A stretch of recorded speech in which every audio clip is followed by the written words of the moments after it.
नमस्कार। कर्म एक ऐसा शब्द है ना? पर इसके पीछे का जो रहस्य है, जो हमारे भाग्य का पूरा खेल लिखता है, आज हम उसी को समझने जा रहे हैं। ये सिर्फ एक नियम नहीं, बल्कि एक बहुत गहरी पहेली है। तो चलिए इस पहेली को सुलझाने की कोशिश करते हैं। ये एक ऐसा सवाल है जो शायद हम सबके मन में कभी न कभी जरूर आता है। एक ऐसा सवाल जो हमें उलझन में डाल देता है और हमें सोचने पर मजबूर कर देता है कि क्या कर्म का नियम सच में काम करता है। अक्सर ऐसा देखने को मिलता है ना, एक अच्छा भला इंसान मुश्किलों से घिरा हुआ है और दूसरी तरफ कोई भ्रष्ट व्यक्ति वो मजे से जी रहा है। तो सवाल उठता है, भाई ऐसा क्यों? क्या कर्म का नियम कहीं चूक रहा है? तो इस पहेली को सुलझाने के लिए हमें कर्म के एकदम मूल सिद्धांत को समझना होगा। और वो सिद्धांत बहुत ही सरल है।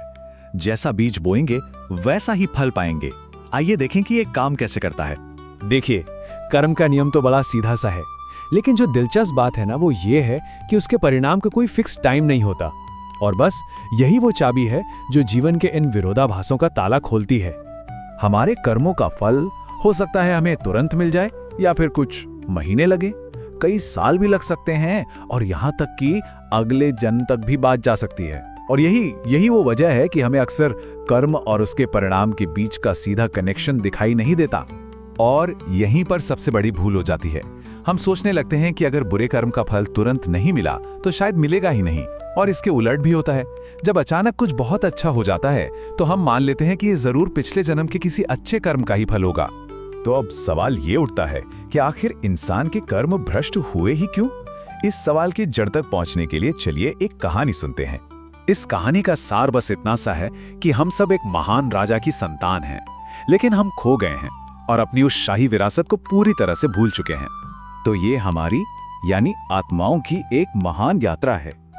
हम अपने घर परम धाम से इस दुनिया रूपी मंच पर एक खेल खेलने आए थे, लेकिन हुआ ये कि इस दुनिया के मेले में हम ऐसे खोए, इतना खो गए कि अपनी असली पहचान और अपने पिता दोनों को ही भूल गए।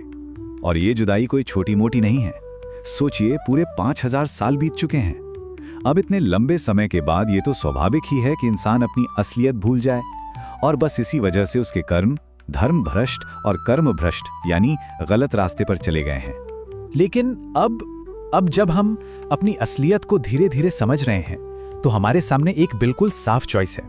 हम जानबूझकर ये चुन सकते हैं कि हमें किस तरह के कर्म करने हैं। इस टेबल पर इन दोनों के बीच का अंतर बिल्कुल साफ है। भ्रष्ट कर्म ये तब होते हैं जब हम खुद को सिर्फ ये शरीर समझ बैठते हैं, और फिर ये कर्म अहंकार और विकारों से पैदा होते हैं जो आखिर में दुख और पछतावे के सिवा कुछ नहीं देते। और दूसरी तरफ हैं श्रेष्ठ कर्म। इनका रास्ता बिल्कुल अलग है। ये इस जागरूकता में किए जाते हैं कि हम एक आत्मा हैं, और जब कर्म इस समझ के साथ किए जाते हैं तो वो न केवल हमारे लिए बल्कि हर किसी के लिए सुकून और संतोष लेकर आते हैं और एक बेहतर सकारात्मक भाग्य बनाते हैं। तो अब बात करते हैं उम्मीद की, एम्पावरमेंट की। ये जो वर्तमान समय चल रहा है ना, इसका एक विशेष महत्व है। इसे एक सुनहरा अवसर कह सकते हैं। हम असल में संगम युग में जी रहे हैं, यानी युगों के मिलन का एक बहुत ही खास आध्यात्मिक समय।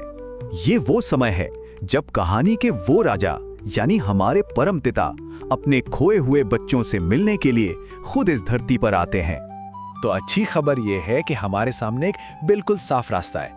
ये वो कदम है जो हमें अपने असली स्वरूप और अपने पिता से फिर से जोड़ सकते हैं। इस रास्ते पर चलकर हम अच्छे श्रेष्ठ कर्मों की एक पूंजी जमा करना शुरू कर सकते हैं, जो हमारे आने वाले कल को रोशन करेगी। और ये बात पूरी कहानी का सार है कि हमारे आज के कर्म ही कल हमारा भाग्य बनते हैं। हमारे कर्म से ही हमारे भाग्य के सूरज का उदय होता है। तो मैं आज इस सत्र को इसी गहरे सवाल के साथ समाप्त करना चाहूंगा।